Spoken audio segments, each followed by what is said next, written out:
Hello, I want to lay out a number of discrepancies that are pretty curious, somewhat suspicious regarding Stack Overflow's annual developer survey.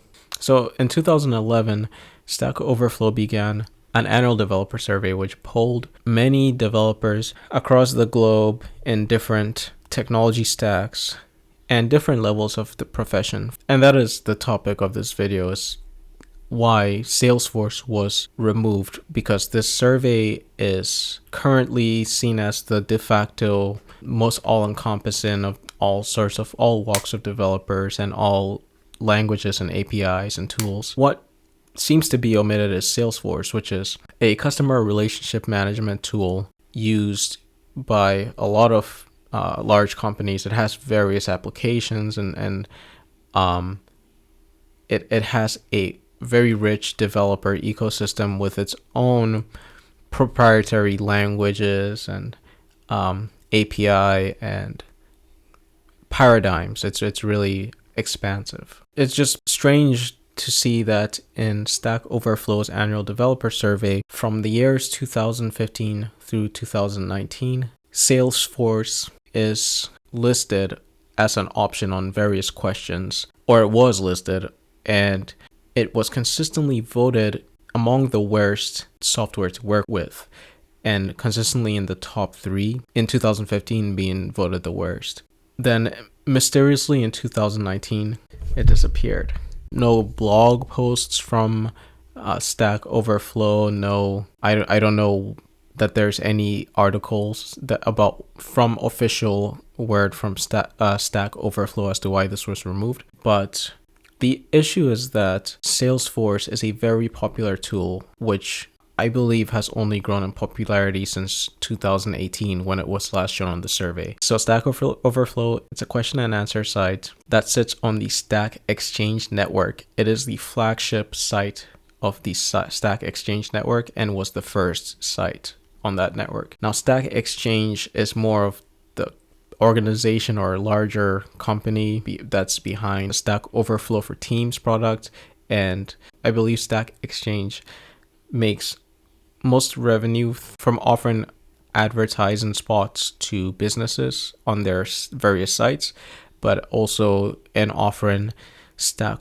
Overflow for Teams. Back to the surveys. I wanted to point out that in 2015, when Salesforce was voted as the most dreaded technology, the wording in the summary section below that uses very vague language. So it goes, we asked the respondents what programming languages and technologies they've developed with over the past year and what languages, blah, blah, blah, to see how developers perceive available programming tools. So Salesforce is voted the most dreaded tool, and not a single tool is mentioned by name in this one. Just the next year, in 2016, when VB is voted the most dreaded, and Salesforce is 8th on the list, it says VB tops the list of the most dreaded technologies, and they twist the knife with developers wouldn't miss it if it went extinct. Skip to 2017, where SharePoint is the most dreaded and Salesforce is the second most dreaded. The blurb says SharePoint was the most dreaded. And then we skip to 2018. This time SharePoint's the most dreaded.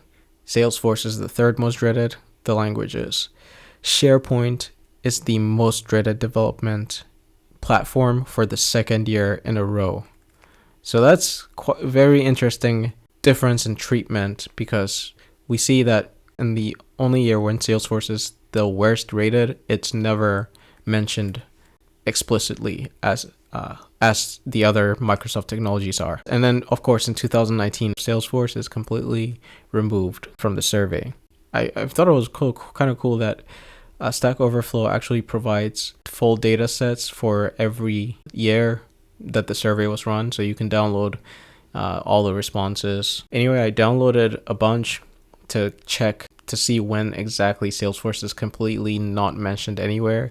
And in 2019, for sure, it's not mentioned at all. I did a full kind of text search on the comma separated value file from the dataset. And so according to Statista.com, which is roughly similar to the other ones I've seen, in 2018, Salesforce is shown as having received or earned $10.5 billion in revenue.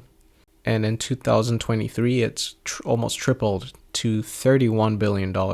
So in the time since then, we've seen almost a 3 times growth or increase in revenue. I would imagine there's been also an increase in the amount of customers using Salesforce, and as a result, an increase in the amount of developers using Salesforce. Okay, that's it with the facts. Now for the speculation, and I don't know, I'm just going to take a couple shots in the dark as to why Salesforce is no longer an option on the developer survey, because I really don't know. So it could be that the venture capitalist Andreessen Horowitz that helped fund StackExchange or StackOverflow it is also behind some Salesforce products like Slack, which combined as a portfolio would be negatively impacted by any negative trends in Salesforce's revenue or stock. So like assume Salesforce was consistently rated as the most dreaded software like every year in the StackOverflow survey, developer survey, maybe the perception is that could have some increased lead to increased difficulties in recruiting developers for that platform, them demanding a higher wage to be recruited, and then driving the having a downward negative force on the Salesforce stock, which obviously I'm just conjecture here for me. There's definitely some overlap even with the tooling so Stack Overflow for Teams uses the Slack integration. Slack is a tool that's owned by Salesforce. So there's definitely some other relationship. And I wonder, because perhaps it was more of a personal directive that maybe some folks at StackExchange got from Salesforce through being in the same conferences and meetings and events. So in StackOverflow has some event called the Flow State Conference, for instance, where some Salesforce representatives were speaking on a panel. So there's definitely some kind of business relationship. Maybe the idea is to not harm the potential of having Salesforce as an advertiser on StackExchange networks. I'm really not sure.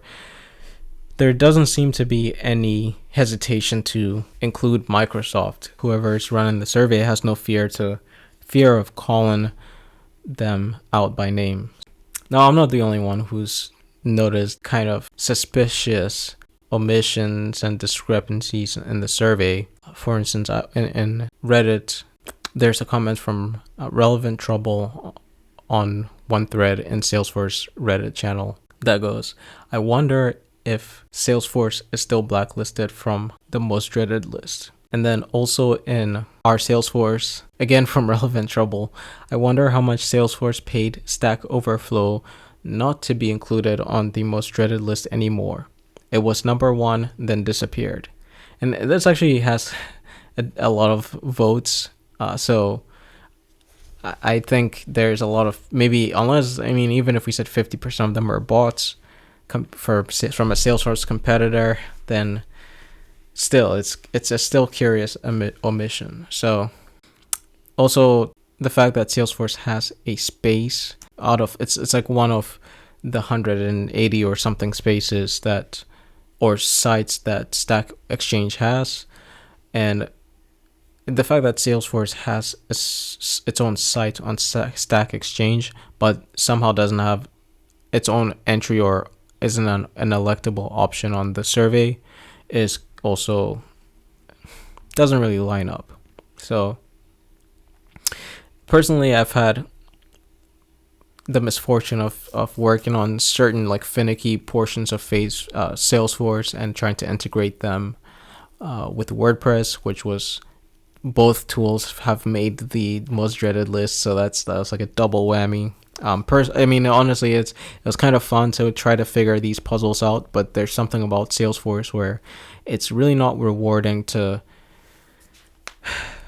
just have the solution be that, you know, you are using like there's just some proprietary reason behind things not working. That's like either a governor limit, like how many queries you can make in one request, and how many, you know, there's just so many arbitrary reasons why things wouldn't work sometimes, and it's very aggravating to find out the reason. You just solve things on a case by case basis, and it just sucks. So I'm curious if anyone has any thoughts as to why Salesforce isn't included on the survey.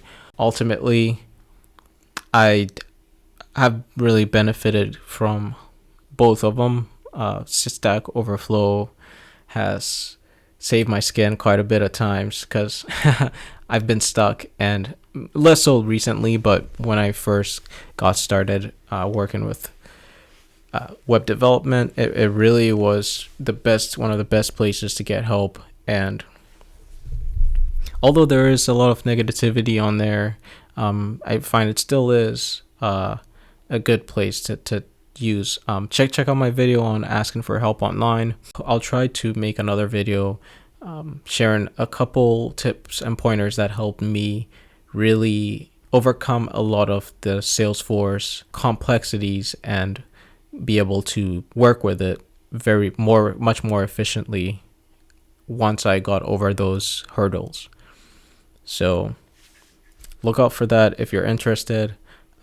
Really, I would just say to take StackOverflow survey results with just some skepticism. Just accept that those results are helpful. I mean, almost 100,000 developers took the last one, so they're definitely, you know, useful, but bear in mind that they're not comprehensive and may even deliberately be skewed to protect business interests. So to get a sense of whether or not developers enjoy their tools, want to get a look around more and get a more wholesome representative sample.